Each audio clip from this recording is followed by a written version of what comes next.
Hola, ¿cómo están? Eh, Espero que se vayan conectando más gente y ahí sí me pueden como escribir en el chat si se escucha bien pues el audio y si no se corta y estas cosas, se los agradecería mucho. Y bienvenidos. Vamos a esperar a que se conecte un poquito más de gente. Y también si quieren comentar ahí desde dónde nos están como viendo, sería genial para saber hasta dónde llegamos. Y bueno, eh, voy a conectar ya a mi invitada y mientras se conecta,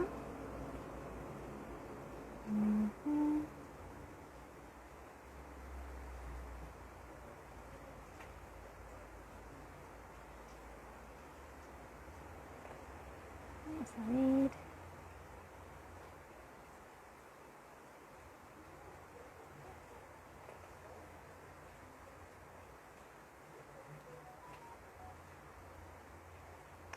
Em, Mientras se conecta, les voy contando para las personas que hasta ahora o recién conocen este perfil. Em, bueno, yo soy Silvia, soy bióloga y ahorita me encuentro haciendo mi maestría, pero denme un chance para conectar a Estefanía. Ahí.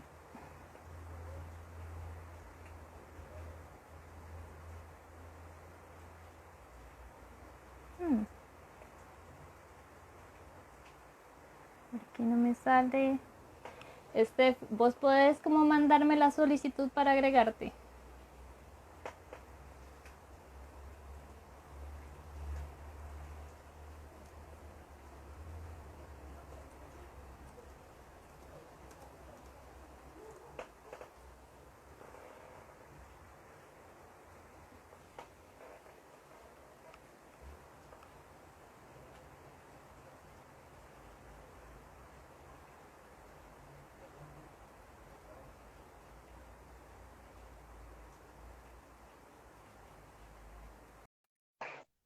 Ya te la envié.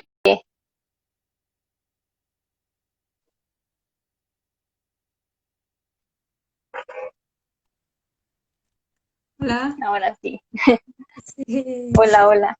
Bueno, voy a primero como contar un poco del proyecto y ya empezamos. Para, como les decía, para las personas que recién como que descubren el perfil, eh, bueno, yo soy bióloga, yo me llamo Silvia, también me dicen Hortensia, y me he especializado un poco más en el área de la mastozoología y específicamente ahorita estoy muy metida en la parte de el estudio de los murciélagos y yo me gradué en la Universidad Nacional, pero después me fui a la UCR a hacer mi maestría y en este momento estoy como en ese proceso de toma de datos y esto que con la pandemia ha sido un poco complicado. Y bueno, el proyecto de Batpunk nace con la idea como de hacer, mezclar un poco de arte y de cosas que siempre me han gustado del punk con la ciencia y con mezclar como ciertas cosas por las que he pasado como en la vida, eh, como los prejuicios y creo que los murciélagos tienen como esta misma, sufren como de ciertos prejuicios compartidos. Y bueno, la idea del proyecto es realmente como generar un poco de más empatía a través del arte hacia distintos animales que han sido estigmatizados negativamente, no solo murciélagos, animales nocturnos, zarigüeyas, serpientes, insectos, etcétera. Y bueno, también parte de mi proyecto es como comunicar la ciencia, es también involucrar a otras personas que hacen ciencia, que están empezando o que ya tienen carrera en la biología o en el estudio de alguna especie o de murciélagos. Y pues mi interés es como también que la gente pueda como compartir sus ideas y para eso estamos hoy acá. Entonces, mi invitada hoy es Estefanía Ramírez y ella es de México, de Sonora. Hola. Y Bueno, Estefanía, bueno, también está como relacionada o más bien estudia murciélagos. Ella está más especializada en lo que es ecología del refugio de el murciélago magallero menor, ¿verdad? Menor o Sí, mayor. el menor. Y menor. Y bueno, también actualmente participa de una asociación de mujeres y conservación que pueden buscar también los perfiles y si vieron las historias también anteriores la pueden buscar ahí. Y bueno, vamos a estar contando un poco de nuestras experiencias, entonces bienvenidos, bienvenidos todos, qué bueno que se están conectando. Sí, pues muchas gracias por invitarme. Creo que es la primera vez que hago un live o que participo así en unos de esos como conversatorios, así que sí estoy bastante emocionada y tenemos muchísimas cosas que platicar. No sé si me escuchas bien porque olvidé Sí, ponerme los audífonos, entonces no sé si afecta algo. pues si crees que haya bulla exterior o que pueda haber, pues ir por ello rápido, o si no, pues, yo creo que se escucha bien, no sé qué dicen las personas ahí, Ok. ¿se escucha bien? Bueno, pues creo que ya podemos comenzar un poquito Sí. a entrarnos en el tema. Ah, ok, entonces, bueno, em, ya después de, de que conocieran a Estefanía, voy a hablarles un poco, o bueno, más bien creo que Steph nos va a contar un poco sobre las historias que pusimos y las lograron ver antes de, de este live. Si quieres contarnos un poco sobre la idea de que, La idea del live, bueno, em, y de las historias pre-live.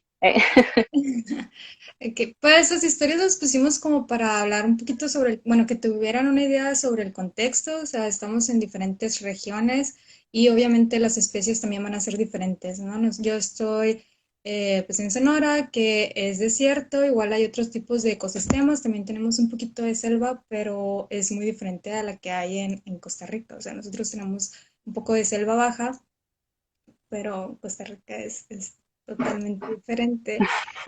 Este, y aquí más que nada, pues es clima seco.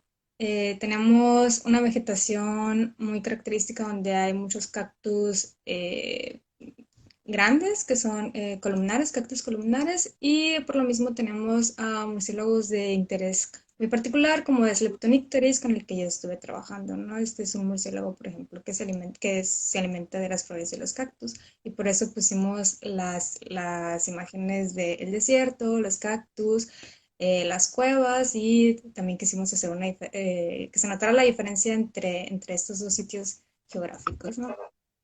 Mm. Okay. Y bueno, sí, espero que sí hayan podido haber visto esas historias y si no, luego pues las ven.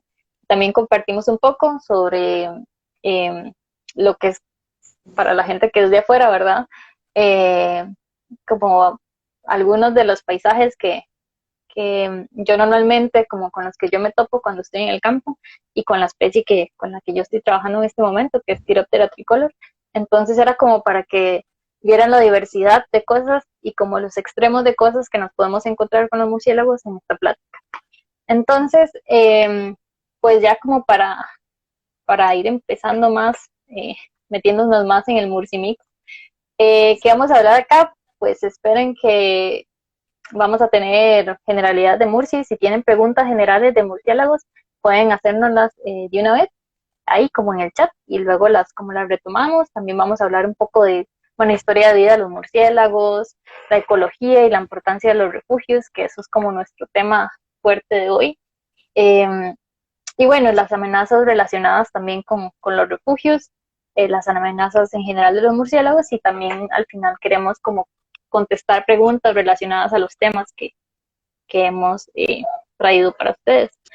Eh, y pues para empezar con lo general, entonces la pregunta de siempre, eh, ¿nos puedes contar qué es un murciélago, qué tipo de animal es, qué, qué lo define, digamos, qué características tiene? Ok, pues podría parecer muy simple, ¿no? Estamos acostumbradas a decir que los murciélagos son mamíferos, pero pues es algo que se olvida, ¿no? De repente la Ujú, gente lo dices y las personas se sorprenden, como que, ah, es verdad, es un mamífero. ¿Por qué es un mamífero? Pues tiene ciertas características que unen pues, a todos los mamíferos, que son, tiene pelaje, tiene un parto, son animales placentarios, tienen producción de leche, las crías son amamantadas, ¿no? por las madres y pues son un poco extraños porque son el único mamífero que realmente vuela, ¿no? Hay otros mamíferos que planean, como algunas ardillas o no recuerdo otros animales, otros mamíferos que también planean, pero el único que verdaderamente vuela es el murciélago, ¿no? Y de ahí viene su nombre, o sea, la clasificación del murciélago es quiróptero, que significa dedos alados. Ah, yo creo que también eso es algo que de repente olvidamos, ¿no? Que las alas en realidad son sus dedos. O sea, tienen los ujú. antebrazos, pero entre cada dedo, entre cada falange, tienen pues una membrana especial que es la que les permite, bueno, que les ayuda con el vuelo, ¿no? Y eso es lo que vendría siendo un murciélago, así con palabras muy, muy básicas, pues es un mamífero y es el único mamífero volador. Mm, Y los murciélagos, digamos, uno los relacionaría más con qué otros mamíferos, digamos. Si bueno, ponemos una línea ahí más o menos sencilla. sí, bueno, eso es como otro tema así muy común, ¿no? La gente siempre los relaciona con los ratones o cualquier roedor, ¿no? Siempre piensan que los murciélagos son ratones voladores, pero en realidad no están tan emparentados con ellos, o sea, en realidad digamos, parientes más cercanos son los colugos, que son pues animales bastante interesantes, africanos, pero sí están si los comparamos, incluso los murciélagos están más relacionados con los humanos que con los ratones, ¿no? Ok, Entonces, como sí, que es algo que son muy diferentes de los roedores. sí, No bastante. Lo tenemos único nada contra las ratas, en realidad nos encantan, pero son bichos muy diferentes. Ujú. Y lo único es Em, que los murciélagos sí son como el segundo grupo más diverso entre los mamíferos. O sea, primero están los roedores en cuanto a diversidad de especies y después vienen los murciélagos, ¿no? Pero eso es como lo más parecido que tiene. Ya en cuanto a historia evolutiva es completamente y allá en distinto. México, cuántas especies o es Especies de murciélago. mucho? Ujú, Pues alrededor de 144 más o menos. Son 144. las, Sí, acá son tenemos, las que- que es un dato bastante curioso, por el hecho de que México es enorme y entramos ahí como 3 veces, no sé cuántas veces. Pero acá tenemos 120 especies aproximadamente, entonces es un país súper pequeño y está lleno de murciélagos y todos súper Sí, diferentes. Entonces es como sí. bien bonito.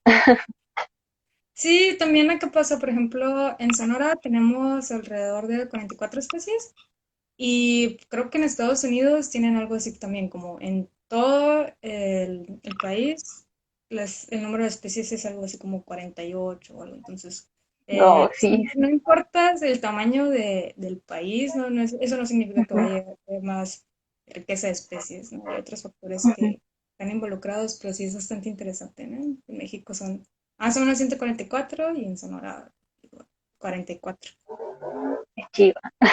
Ujú. Em, y bueno, también para seguir hablando como un poco de generalidades, em, ya que mencionamos un poco de esto del que ya mencionamos que no son parecidos a los roedores, también me gustaría decir que otra forma de recordarlo es que los murcis tienen historias de vidas como mucho más largas, mucho más relajadas que los roedores. Por ejemplo, si uno compara como una rata, eh, a ellos entran, su madurez sexual se alcanza súper rápido, entonces a los murcis les tarda mucho más tiempo como entrar en esas etapas y también, bueno, tienen menos crías. Entonces, vos mencionaste esta especie con la que trabajas, Leptonipteris yerbabuena.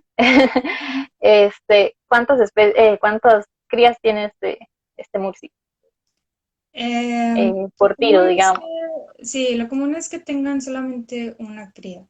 Entonces, es la hembra preñada y va a dar luz a una sola cría y va a brindar un cuidado parental, ¿no? Es decir, la madre se hace como cuida a su cría Ujú, hasta que la cría pueda volar por ella misma, hasta que pueda salir a forrajear. Entonces, también esa es otra diferencia que tienen con los roedores, por ejemplo, ¿no? O sea, la madre sí está ahí. Y bueno, ese también es un tema interesante porque todas las especies de murciélagos tienen un cuidado parental diferente, ujú, ¿no? Yo creo que más adelante hablaremos un poco más ujú. respecto a Sí, ahora esto. nos podemos meter en eso. Y bueno, solo como por mencionar también la especie que estamos como, bueno, de la que yo voy a hablar principalmente es Chiroptera tricolor, que también es una especie pequeñita, que es insectívora y también solo tiene una cría, y la anda cargando siempre. Entonces, es muy vacilón porque realmente no son nada parecidos a los roedores. Y bueno, también los murciélagos pueden ser muy longevos, Ujú. eh, hablando de esto del tipo de vida que tienen. Entonces, hay murcis que pues a los 5 años, 9 años, menos 5, 4 años, pues ya es como su esperanza de vida, pero hay otros que incluso han llegado a vivir más de 40 años. Entonces, es como muy loco pensar que un animal tan pequeñito pues viva tanto. Sí. Eh, Igual, creo que también ese es como un tema ahí difícil de definir porque o sea, hay que tener en cuenta que estudiar a los murciélagos es un poco complicado. Ujú, No hay muchas maneras como de medir, ¿no? El comportamiento. Entonces también esa es otra pregunta que siempre surge, ¿no? ¿Cuánto vive un murciélago? Bueno, es que ujú. hay mucha Sí, información, se pero hace, nunca podemos decir exactamente ujú, cuánto vive, ¿no? Pero sí, pues ahí vemos la diferencia de la longevidad, ¿no? ujú. Y bueno, también Sí, algo que me faltó ahí aclarar con los Mursis es que sí son, bueno, los que tenemos acá en América sí son nocturnos, ¿no? La mayoría tienen ujú, este hábito nocturno ujú, sí, existen otros que son, o sea, los americanos son microquirópteros, que es como la manera común en que ujú. los O, conocemos, son ajá, murciélagos o pequeños. Django Quiroptera. Ahora, bueno, se mantenían, pero ahora normalmente se habla solo de Django y Gimno, pero Ujú. viene a ser como lo mismo de Jingo. Bueno, no lo mismo, pero es Sí. como murciélagos grandes y murciélagos pequeñitos. Ujú. Y los murciélagos grandes, los que siempre vemos así como que en Facebook o WhatsApp por ahí, los que son de este tamaño, pues ya esos no están en América, ¿no? Pero bueno, entonces no, ahorita no vamos a hablar de estos Ujú. murciélagos Sí. gigantes, pero pues sí es importante tener ahí murciélagos americanos, pequeños, Ujú. otros Sí, murciélagos más eso es grandes. bueno como tenerlo en cuenta y que la gente que tal vez no conoce mucho o nada sobre Mursis, que se ha conectado, pues sí hacer como esa aclaración que, o sea, los murciélagos son muy diversos y en el mundo hay como 1.400 especies, va ahí subiendo y pues hay pues muchas familias, pero los murciélagos del Nuevo Mundo que le llaman, que son como las especies de América, pues sí son especies que tienden a ser muy pequeñas. Y, y dentro de estos también tienden a tener hábitos muy diferentes y muy diversos.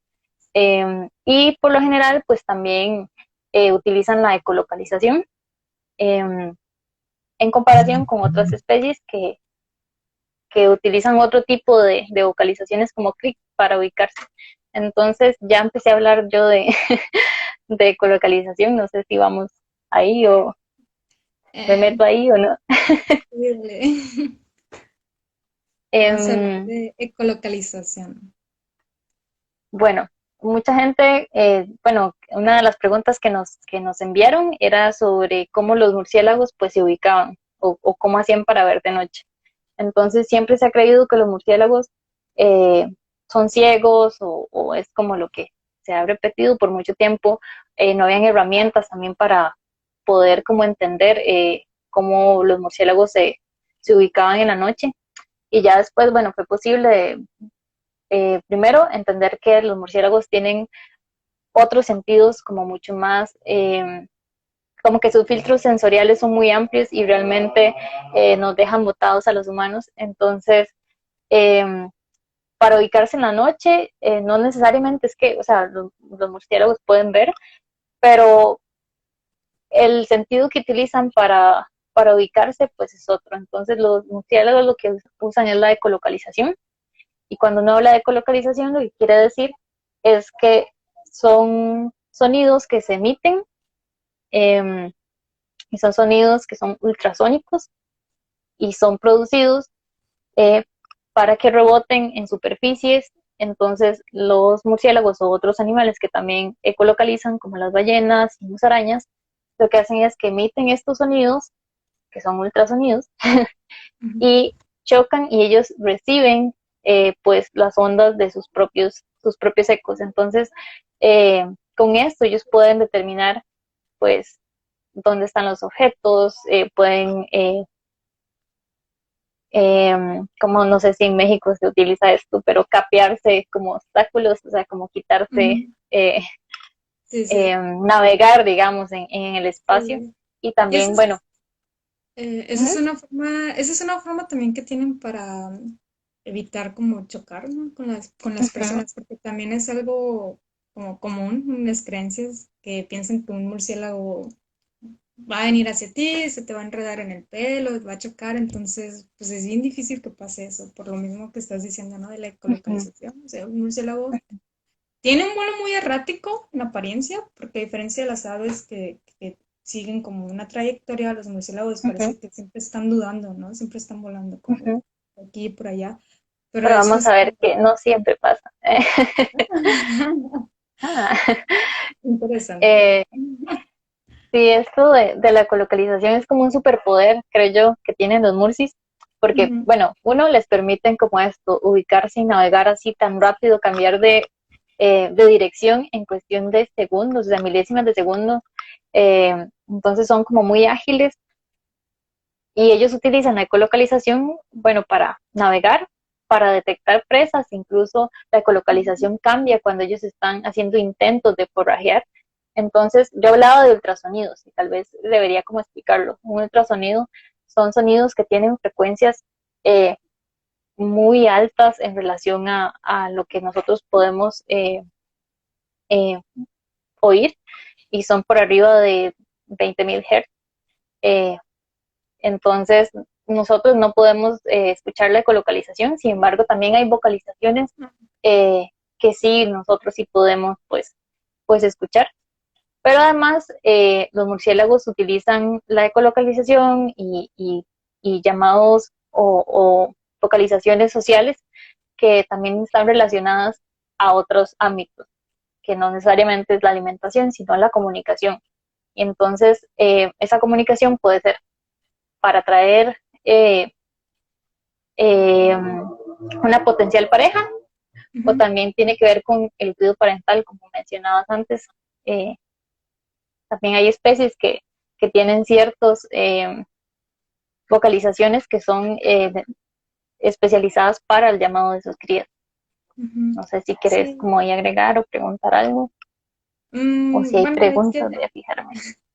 ahí me viene a la mente como es la ecolocalización, vocalización, sí es una herramienta para encontrar a sus crías, pero igual esa es como otra de las preguntas que están ahí al aire, ¿no? Porque es bien difícil de contestar el cómo encuentran a sus crías y ahí pues se piensa que también hacen uso de otros sentidos como el olfato, ¿no? Ujú, O igual no se sabe exactamente en ciertas especies cómo es que encuentran a sus crías, ¿no? Como el caso de Sleptonicteris, que a diferencia de Tiroptera, no siempre está con sus crías. Entonces, a lo mejor Tiroptera y Leptonicteris utilizan diferentes maneras, métodos de reconocerlas, ¿no? Y entonces ahí es donde entra el qué sentidos usan para reconocerse entre ellos, cómo se comunican, ¿no? ujú. Sí, me parece súper chido. Y de hecho, hablando de esto, hace poco publicaron un artículo sobre cómo Sarcopteris, que es un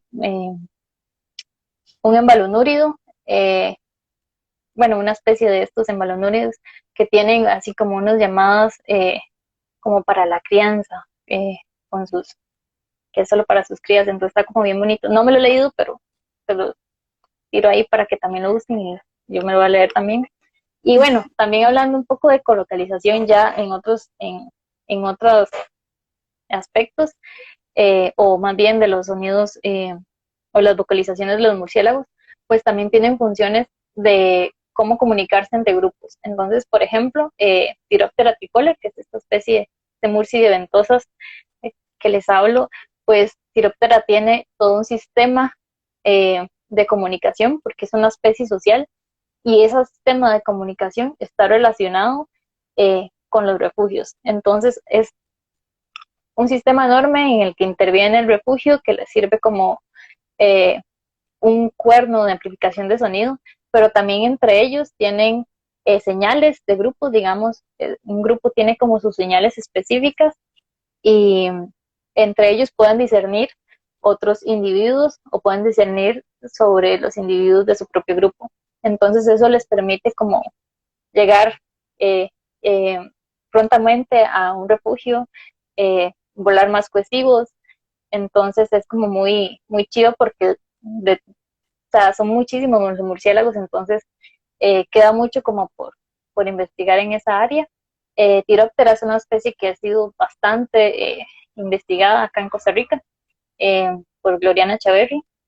Si no la conocen o no conocen el trabajo de Glory, pueden ir ahí como a stalkearla y van a descubrir como todo su trabajo en relación a esta especie, que es bastante y es muy chiva. Y bueno, obviamente es como la especie en la que yo también trabajo, entonces como que me motiva mucho hablar de ella. Y, Em, por ejemplo, ahí ellos utilizan la vocalización o es ecolocalización para buscar ok, a sus grupos. no. Bueno, utilizan la ecolocalización, ¿verdad? Para buscar presas, porque también, bueno, es una especie de murciélago que es insectívoro, que le dicen gleanings o espigadores, que cazan insectos que están así como posados en superficies. Entonces, utilizan la ecolocalización para esto. Pero también tienen estas llamadas que les llamamos llamadas de contacto, que son llamadas que permiten a los grupos como mantenerse como pues cohesivos o para dentro de un grupo o un individuo decir dónde está en un momento determinado. Entonces, en relación al refugio están los llamados que eh, son dos tipos de llamados, lo que utilizan, que son los llamados de respuesta y los llamados de búsqueda. Entonces, un llamado de búsqueda en Pteroptera tricolor eh, es, por decirlo así, el murciélago que va volando y va buscando como un refugio. Ellos utilizan estas hojitas cónicas que pudieron ver en las historias. Entonces, los que están volando emiten llamadas de búsqueda. Y entonces, lo que ellos esperan es que alguno de sus compañeros de grupo que ya haya encontrado un refugio les responda y les diga, aquí estoy, aquí estoy. Entonces, eso es lo que pasa. Entonces, todos, las llamadas de búsqueda en todos los grupos se parecen muchísimo. Realmente no se han encontrado como lo que se ha investigado, no son diferentes entre grupos, ese tipo de llamadas. Pero el llamado de respuesta, como para decir, hey, usted de mi grupo, venga, esas sí tienen como ciertas firmas que entre los grupos sí pueden como diferenciarse. Entonces, eso permite que los grupos entren rápido a un refugio y no anden como por ahí, como buscando. Y también eso es muy particular porque es una especie que como es social también tiene una estructura bastante facilona que está en investigación y es que no todos tienen como las mismas tasas de estos llamados de respuesta, no todos los individuos dentro de un grupo la hacen. Entonces eso es importante porque si todos lo hicieran, entonces todos encontrarían un refugio al mismo tiempo y estarían llamándose y no hay como una coordinación. Entonces es muy chido ese sistema de comunicación que tienen y ahí pueden buscarlo también si les interesa o después nos preguntan. Ah, bueno, y tengo muchas preguntas, yo creo, respecto a eso, pero no, no podemos extendernos tanto. Vamos a hablar un poco de generalidades, pero bueno, me parece súper interesante, ¿no? Cómo funciona la estructura social que tienen. Sí, sí, sí, es muy vacilón y hay un montón de murcis que probablemente también tienen esos sistemas porque han sido poco estudiados ya como tan profundamente. Claro. Em, y bueno, eh, vamos a ver. Em, bueno, ya hablamos un poco de, de, Ecolocalización, de diversidad. colocalización. Entonces, pues, em, mm, creo que hay una cosa muy, o sea, como que siempre se habla y siempre se retoma cuando uno habla de murciélagos, que es súper importante decirlo, y es que pues siempre hay como muchos mitos muy relacionados a qué comen los murciélagos y está ese miedo de los hematófagos, bueno, de los vampiros que chupan sangre. Entonces podemos como hablar un poco de esos temas, Ujú. eh, de los gremios alimenticios, que así es como llamamos a los diferentes hábitos alimenticios que hay en los murciélagos. Sí, Eh, bueno, pues sí, tienes razón, es como un tema súper importante, porque siempre está la duda, ¿no? De qué comen y lamentablemente la mayoría de las personas piensan que todos los murciélagos chupan sangre, ¿no? Y como que siempre está ese mito y sobre todo que van a alimentarse de sangre humana y nos vamos a convertir en vampiros. Pero pues lamentablemente no es así. Sí existen murciélagos que, sí existen murciélagos que se alimentan de sangre, ¿no? Y son los que conocemos como murciélagos hematófagos. De los 1.400 especies que hay en todo el mundo, nada más tres especies son hematófagas, ¿no? Y se encuentran en América. En México sí tenemos las tres especies de Acá hematófagos. también. Sí, sí creo que tienen Sí, un sí. rango de distribución pues Ujú. bastante grande. Pero aquí en Sonora nada más tenemos una especie y se encuentra igual al sur del estado, en donde es como más selva baja, Ujú. ahí es donde encontramos a los murciélagos hematófagos. Este, normalmente se alimentan de la sangre del ganado, ¿no? Y esto es porque bueno, de forma natural se alimentaban de sangre de diferentes especies de mamíferos, ¿no? Que encontraban, o sea, de manera natural en el área, pero pues ya con la llegada de los asentamientos humanos, del ganado, pues lo que pasó fue que simplemente les pusimos como la comida ahí, ¿no? En la mesa. Ujú. Entonces, trajimos al ganado y los murciélagos hematófagos siempre tuvieron, bueno, ahora tienen como que la comida servida siempre, ¿no? O sea, el ganado siempre está en el mismo lugar. Entonces, tenemos a los hematófagos que se alimentan de ellos. Eh, los hematófagos, la verdad, son súper interesantes también. Tienen una Sí. estructura social muy loca. Se han hecho algunos estudios en los que se hablan sobre un tipo de, ¿cómo se le dice? Eh, como alturistas. O sea, son Al- muy, al- ajá, altruista recíproco. ajá, o sea, palabras comunes, digamos que son bien Ujú. buena onda Sí, entre son buena ellos. onda. Se cuidan mucho entre ellos, o sea, hay algunos videos por ahí que pueden buscar en cuanto al comportamiento de los hematófagos o de los vampiros. Algo como muy interesante que me parece de ellos es que, em, por ejemplo, si un murciélago no pudo salir a alimentarse esa noche y realmente necesita el alimento, por ejemplo, si es una vampira preñada, se ha visto que existe ¿cómo se llama? Como regurgitar el alimento. Ujú. Entonces el murciélago que sí salió a alimentarse le comparte como de su alimento a la murciélaga que no pudo salir y que lo necesitaba, ¿no? Entonces por eso decimos que tienen un comportamiento social bastante interesante.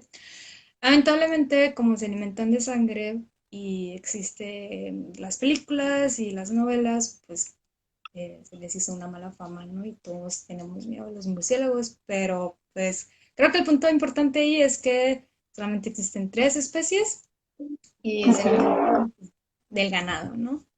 Entonces, no sé si quieres seguir con Ujú. hematófagos o ya pasamos Ok, un poco. nada más como tal vez acá recordar que también esta estigmatización de los murcis pues es un poco hollywoodense porque también y también un poco viene de cuentos europeos donde no hay murciélagos hematófagos, Claro. entonces como que eso es lo que se ha quedado acá, pero si tratamos como de recordar un poco las raíces de pueblos originarios de América y bueno, en particular en Costa Rica, pues eh, varios grupos indígenas, pues los murciélagos han tenido un papel muy importante en lo que es la creación de la tierra, la fertilización de los suelos, y los murciélagos hematófagos son como ese, o sea, tienen como otro papel y un papel que es el que es importante rescatar porque está relacionado como a esa germinación, a la creación del suelo, que es como lo importante recordar en vez de relacionarlo con películas de terror y cosas como que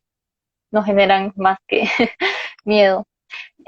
Y bueno, vamos a seguir hablando como de, si tienen dudas de murciélagos, vampiros, nos pueden hacer las consultas y al final vamos a retomar como para tratar de abarcar todos los temas que queremos. Entonces, bueno, también están los murciélagos que consumen peces y que son muy particulares porque eh, tienen también como unas modificaciones en sus patas, tienen garras, eh, tienen calcares muy grandes y un calcar, creo que por ahí había una pregunta de qué era el calcar. Eh, es un huesito que tienen en las patas, pero en esta especie lo tienen totalmente así larguísimo y eso les permite como agarrar a sus presas al vuelo. Son murciélagos pescadores, entonces son muy chivas. Eh, y un ejemplo de Noctilio leporinus. Eh, y bueno, dentro de los murciélagos también que son carnívoros, además de estos, pues también están otros murciélagos carnívoros. No sé si nos quieres contar de ellos vos o sigo. Nada más quería mencionar que, por ejemplo, aquí creo que piscívoros nomás tenemos, bueno, aquí en Sonora, ¿no? Está un miotis, que es el que se alimenta de los peces. Y algo muy interesante de esta especie es que la mayoría, bueno, la población más grande que está registrada está como en una isla. Entonces, estos Ujú, murciélagos están como debajo de las rocas, porque ahí no tienen un refugio como una cueva. Entonces, siempre ujú, están ahí metidos debajo de las ujú. rocas. Son un montón, o sea, como Qué que la isla es interesante. pequeña y está llena y también es como de maternidad y igual hay muchísimas preguntas al respecto, ¿no? De cómo, qué tan lejos viajan, bueno, muchas que Ujú. están al Qué aire chiva, todavía. Sí, sí, qué son. chiva, porque aquí, bueno, acá no tenemos esa especie, solo tenemos a los noctilios y también es una especie que es poco conocida en realidad en cuanto a comunicación, sus formas sociales. Eh, por ahí sé que suelen como cuando uno los ve o pone redes, le caen a uno muchas hembras, pero no están los machos, entonces uno puede ir como ahí pensando qué pasa con toda esa información. Entonces es un trabajo que siempre hay como que recargarle a la gente que estamos en búsqueda de preguntas y en búsqueda de respuestas para poder proteger eh, y cuidar a estos bichos. Em, Bueno, y me preguntaste dale, sobre dale. los carnívoros también. Sí. Igual no son tan comunes, o sea, es como que de los menos, o sea, piscívoros y carnívoros en general no hay tantas especies, pero sí tenemos. eh, y, por ejemplo, hay uno bastante particular, famosillo ahí, que salió un documental de Ujú. National Geographic. Vampirum Spectrum es como un falso vampiro, o sea, no es vampiro, solo es carnívoro. Y ese sí es más grandecillo, ¿no? Ese es como que nunca, yo no lo he visto, ese yo no lo he visto en persona, pero pues Sí, he visto yo no lo, acá hay, pero yo tampoco todavía no lo conozco, pero Es sí, difícil bastante de grande. encontrar. Acá pues está como, bueno, es un murci que vive y habita en bosques como más conservados, entonces sí, es una Mm. especie que es difícil de ver porque está muy adentrado en el bosque. Ujú. Sí, yo creo que acá pasa lo mismo, o sea, no Por tengo dicho. tanta información, pero lo que he visto sí es como están áreas un poco más protegidas, lo cual es bastante bueno.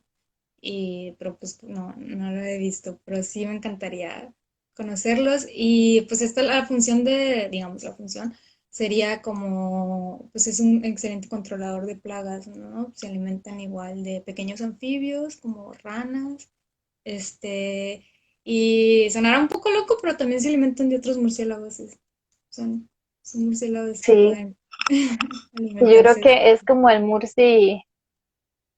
como el murci al que la gente le podría tener miedo, pero realmente bueno, es el murci más grande de toda América Ujú.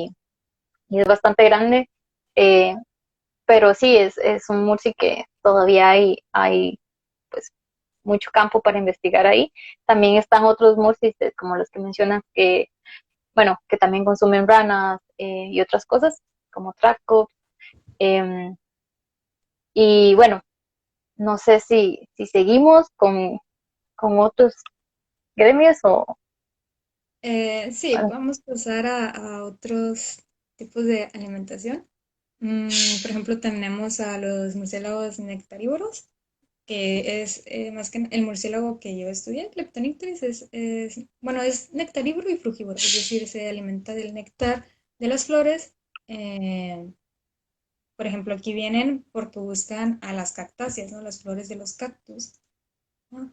Y bueno, un tema ahí que me gusta mucho es sobre el síndrome de Crepterófilo que presentan las flores de los cactus. Esto quiere decir que las flores, digamos que están como diseñadas para que los murciélagos se alimenten de ellas, ¿no? Y diseñadas, decimos porque son flores que hablen en la noche, son Ujú, blancas, que es para poder atraer a los murciélagos, y ahí es donde entra esto de que no solamente usan la ecolocalización, o sea, sí ven, ujú, pero no es como que su sentido más desarrollado o más con el que más ujú, se apoyan, pero sí, ¿no?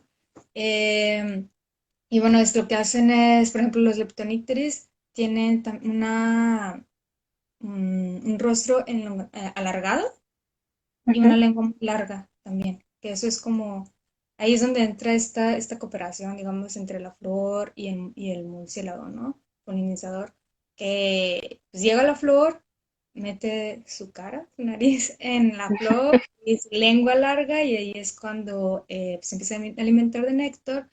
Cuando pasa esto se llena de polen y ujú. va a otras flores a seguir alimentándose y ahí es donde ocurre la polinización. Por eso decimos que es un murciélago polinizador, ¿no? Porque realmente sí cumple este papel. Ujú, También se alimenta de los frutos, pero creo que me parece que también hay otras especies específicamente frugívoras, ¿no? ujú. Sí. Sí, bueno, ahí para agregar a los nectarívoros, pues acá también tenemos algunas especies como Glossophaga suricina, em, y pues el papel, ¿verdad?, que tienen estos murcis em, en la polinización y es como muy importante y la gente como que tiende a pensar en polinización en abejas, que pues sí, obviamente hay que proteger a las abejas, a los insectos, por favor. Eh, pero los murciés también cumplen ese papel que es súper importante para muchas especies, son específicos polinizadores. Ujú. Eh, por ejemplo, ya en México también para la economía, estos murciélagos que son nectarívoros son muy importantes, ¿no? Claro, bueno, en general, sí los cactus son de importancia tanto ecológica como económica, pero también por los frutos más que nada. Pero, por ejemplo, Leptonicteris también se alimenta de las flores de los agaves, ¿no? Ujú, Hay muchas especies de agaves, pero sí se alimentan de estas flores y pues los agaves son utilizados para crear diferentes bebidas, ¿no? Destilados como el tequila, el mezcal, el bacanora. Entonces, de ahí viene esta importancia económica, ¿no? O sea, sí, se dice que el tequila es gracias a los murciélagos, pero esto es porque es el polinizador natural, ¿no? De ujú. los agaves. Ok. Entonces Eh, sí hay una una pregunta, importancia ¿sí se, económica. perdón que te interrumpa, ¿sí se ve bien o se escucha bien el video? Ahí sí nos pueden como alzar una manita para seguir tranquilas. Sí, capaz estamos hablando,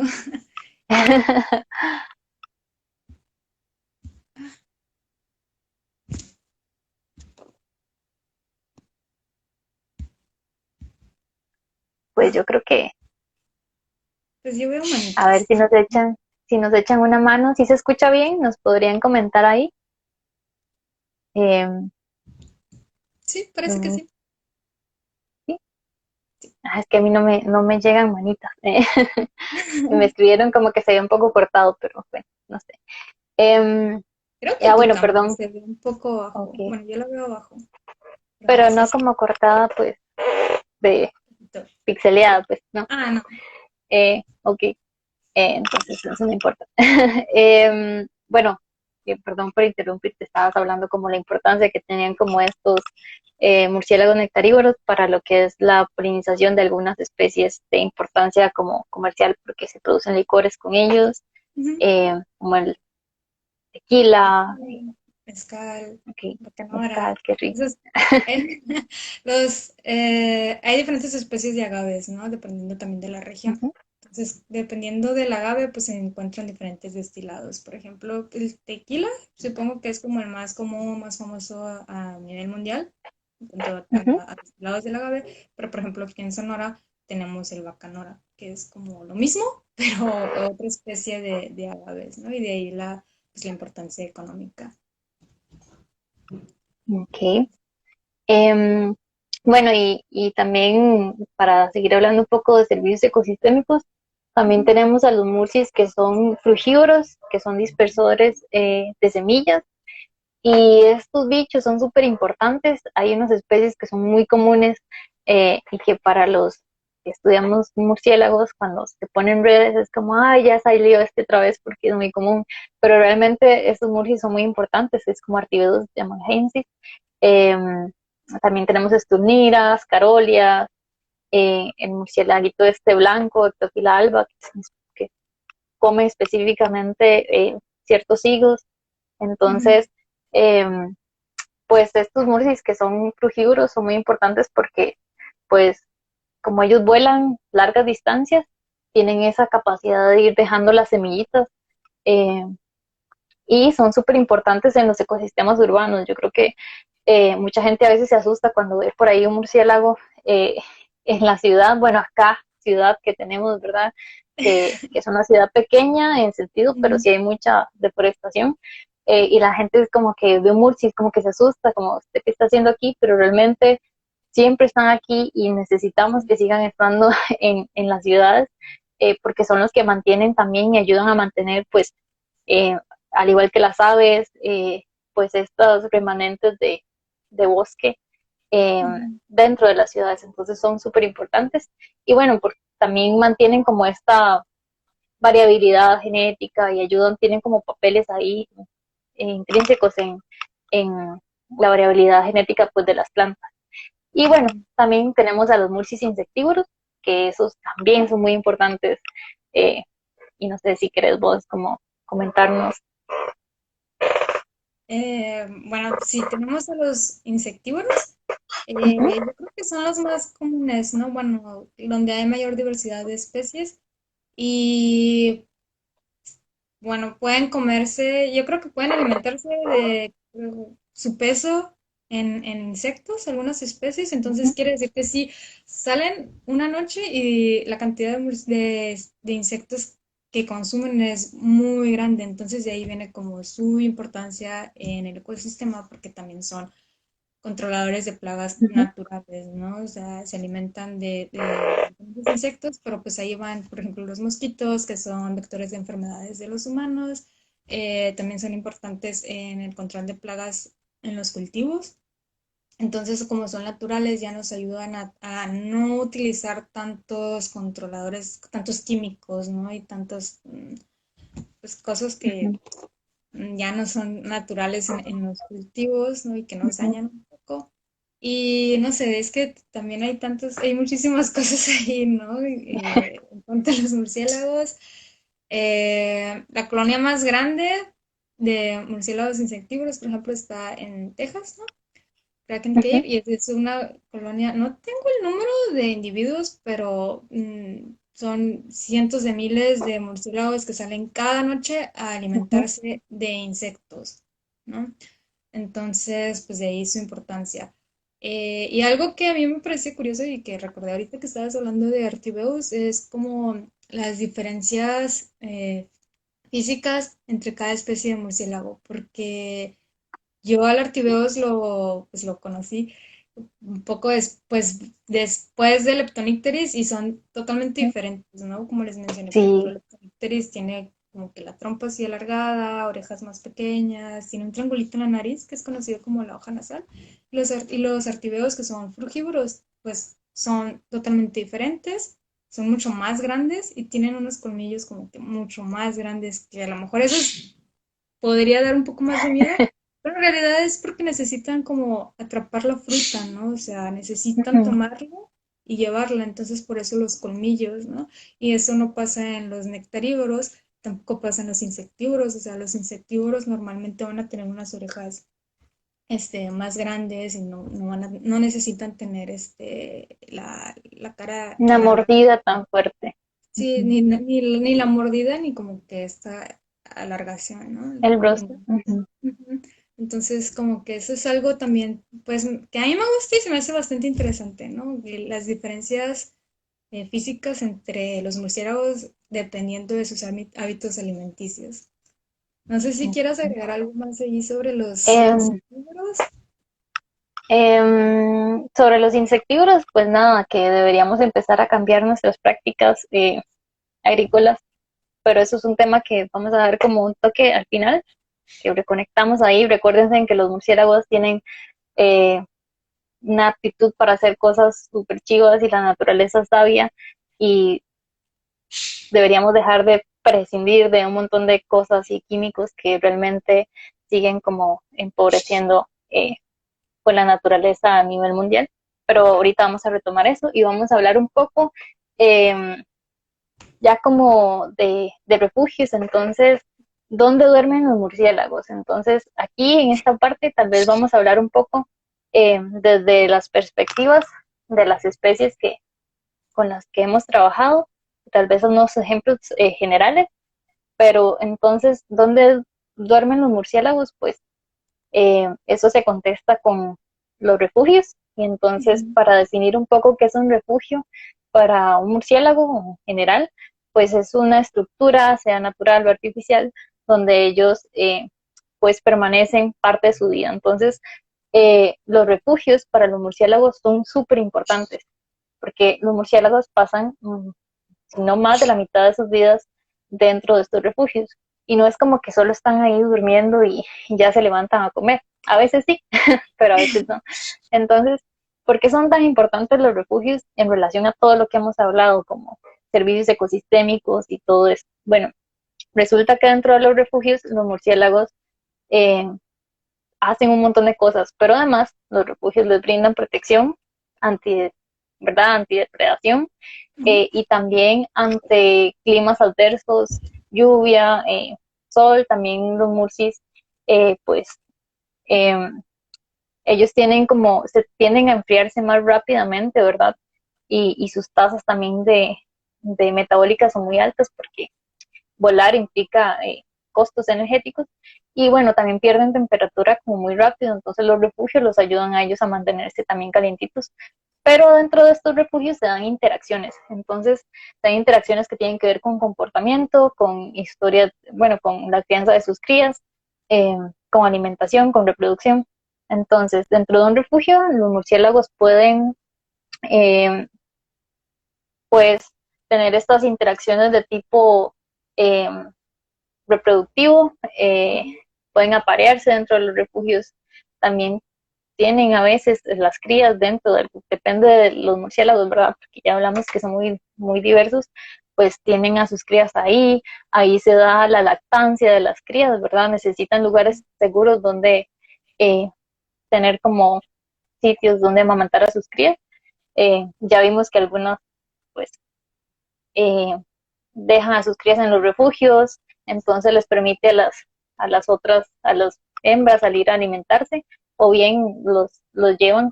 Eh, pero también hay interacciones sociales, como es el aprendizaje, la comunicación se desarrolla también dentro de los refugios muchas veces. Eh, y bueno, otras actividades de comportamiento, como el acicalamiento y una serie como de interacciones ya como entre grupos o especies. Entonces, bueno, solo para decir que si se corta el live, seguimos, nos reconectamos. Perdón. Y bueno, ya que estamos como hablando de estos refugios y ya Estefanía nos contó un poco sobre la especie en la que ella trabaja, entonces, ¿qué tipo de refugio usa Leptonicteris? Ujú.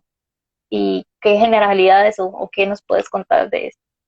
Sí, bueno, Leptonictris es como bastante especial. Hay otras especies. Cada especie tiene como sus características, ¿no? Pero hablando ya de Leptonictris, tenemos que hay diferentes tipos de refugios, ¿no? Porque es una especie migratoria, o sea, eso es como lo que tenemos que recordar de Leptonictris. Ujú, Entonces, este, por ejemplo, tienen un refugio que es de apareamiento, ¿no? Leptonicteris, como al ser una especie migratoria, siempre utiliza refugios permanentes, como las cuevas, o sea, y esa es la diferencia con tu murciélago, Tiróptera, ujú, que siempre están cambiando, ¿no? Tiroptero siempre está cambiando de refugio. Leptonicteris es una especie migratoria, entonces necesita que sus refugios se mantengan siempre en el mismo lugar para que cada año que pase, cuando realicen la migración, puedan llegar al mismo lugar. ujú, Entonces, normalmente los vamos a encontrar en cuevas o minas abandonadas. Entonces, existen los refugios que son de apareamiento. Entonces, llegan machos y llegan hembras en cierta temporada del año. eh, Al mismo refugio todos los años y ahí ujú, es donde ocurre pues todos estos procesos sociales de cortejamiento y todo para poder pues aparearse, ¿no? Una vez que ocurre esta temporada, se van a dispersar, ujú. las hembras van a migrar, van a buscar los refugios en donde dar a luz, ¿no? Entonces, las hembras se van buscando un refugio ahora de maternidad y los machos se van, yo no sé, no sabemos, o sea, se van y ya no tienen nada que hacer más que comer y sobrevivir o no sabemos exactamente, ¿no? Pues no, ahí falta mucha información porque en este caso las poblaciones de las hembras son las que han sido más estudiadas, o sea, todavía hay mucha Ujú, información que falta respecto a los machos de Leptonicteris. Entonces, ujú, llegan al refugio a parearse, ya una vez que están preñadas, migran. En este caso, migran hasta al norte del país, ¿no? Hacia Sonora ok. o a Estados Unidos, y en busca del refugio de maternidad. Pero las distancias son muy largas, entonces entre en lo que van del refugio de apareamiento al de Ujú. maternidad, tienen que llegar a otros refugios como a descansar, ¿no? Comúnmente Como los de conocemos paso, como, sí, como para agarrar energía. ujú, normalmente los conocemos como hoteles, hoteles de paso o algo así, ¿no? Como para hacer la comparación, o sea, van llegando a lugares, estos se conocen como refugios de transición, ¿no? Mm, No es tan fácil, o sea, sí necesitan refugios que sean, que tengan las características que ellas necesitan para poder sobrevivir, porque hay que recordar que están preñadas, entonces sus requerimientos son muy específicos para poder desarrollarse, para poder desarrollar el embrión y poder mantener su energía. Entonces necesitan refugios que les den las características que ya mencionaste, o sea, que sean seguros contra depredadores, contra los climas del ujú. exterior, Y necesitan tengo una temperatura. duda. Em, digamos, ¿estos refugios están cerca de donde pueden encontrar estos cactus en el desierto o está como que sí tienen que ir a, o sea, como que está bien largo de donde comen para volver a sus, o tienden a estar Sí, rodeados pues de alimentos? sí, esta es otra característica importante del refugio, o sea, debe de estar, o sea, pueden volar largas distancias, pero los refugios de transición y los de maternidad van a estar en lugares donde puedan encontrar el alimento, ¿no? Por eso vienen justo a Sonora a buscar Ujú, refugios que les brinden de alimento, ¿no? Entonces ya tenemos el refugio de apareamiento, los de transición ujú. y los de maternidad, ¿no? Los de Ok, transición y maternidad van a tener como estas características muy específicas, temperatura,